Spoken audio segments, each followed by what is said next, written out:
வாழ்க வளமுடன். இன்றைய சிந்தனைக்கு வெற்றுப்படகு தி எம்டி போட் படகில் கரை சேர்வோமா அன்பர்களே? சினம் எனும் சேர்ந்தாரை கொல்லி மனிதர் வாழ்வை சீரழிக்கும் நச்சாகும் உணர்ந்து கொள்வீர் என்கிறார் நம் அருட்தந்தை அவர்கள். சினத்தினால் வருவது வருத்தமே, கவலையே. சினம் கவலை இரண்டினாலும் மனிதனின் மதிநுட்பம், உடல் வலிவு, முயற்சி மற்றும் மதிநுட்பம், ஆராய்ச்சி இவை யாவும் குலைந்து போகும்.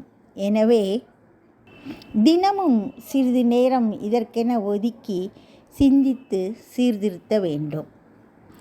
ஆத்திரம் வரும் போதெல்லாம் ஆத்திரப்படுத்தும் பொருள் அல்லது நபர் மேல் ஆராய்ச்சி மேற்கொண்டால் ஆத்திரம் தோத்திரம் செய்து விலகிவிடும். உண்மைதானே அன்பர்களே? துன்பம் வரும் வேளையிலே சிரிங்க. வள்ளுவர் சொன்ன மாதிரி சினம் வரும் வேளையிலே சிந்தியுங்க அப்படிங்கிறாரு நம்ம ஆசான் அருட்தந்தை வேதாத்ரி மகரிஷி. சினம் தவிர்த்தல் சிந்தனைக்கு தத்துவ அறிஞர் ஓஷோவை கொஞ்சம் அழைக்கலாமா? அவரால் எழுதப்பட்ட தத்துவ புத்தகம் வெற்றுப்படகு த எம்டி போட். இது தத்துவ படகு, சினம் அகற்ற வழிகாட்டும் சிந்தனை படகு. சினத்தை தவிர்த்திட எளிய வழி, சினத்தை தூண்டுபவரை ஒரு வெற்றுப்படகு த எம்டி போட் என நாம் நினைத்து கொள்வதுதான். ஒரு துறவி தியானம் செய்கிறதுக்காக தனிமையை நாடி ஒரு படகுல ஏறி ஏரியின் நடுமையத்துக்கு செல்கிறாருங்க. கண்கள் மூடி ஆள் தியானத்தில் அமர்கிறார். அமைதியான நீரலையின் இதமான தாலாட்டு எவ்வித தடையுமின்றி தியான வேள்வி தொடர்கிறது.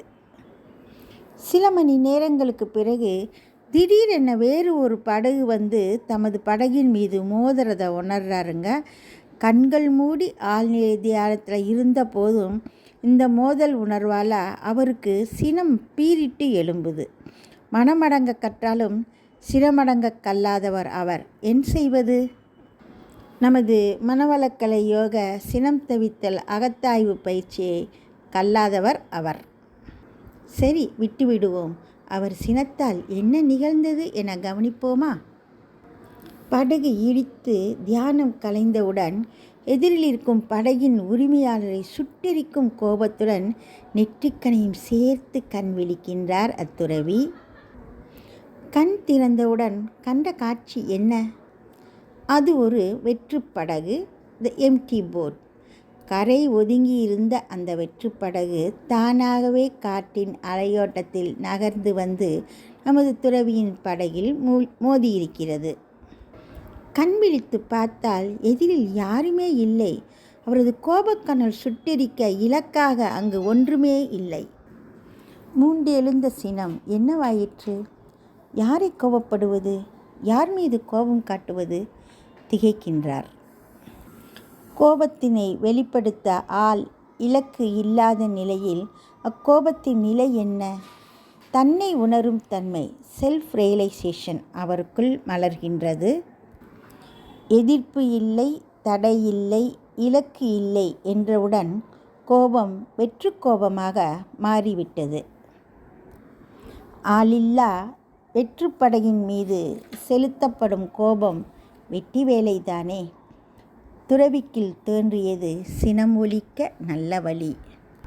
Whenever he comes across someone who irritates him or provokes him, he reminds himself that the other person is merely an empty boat.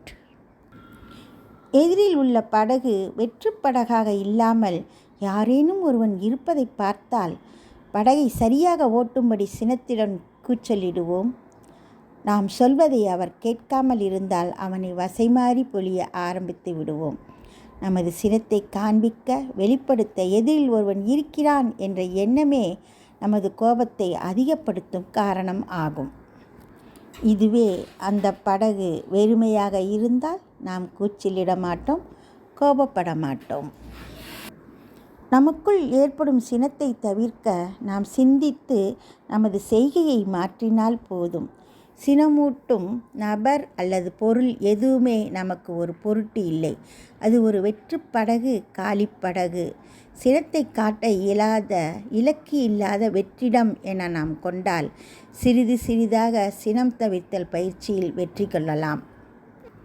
வாழ்வினிலே சினம் தவிர்த்து துன்பங்கள் இனிதாய் மாற வழி இதுவே.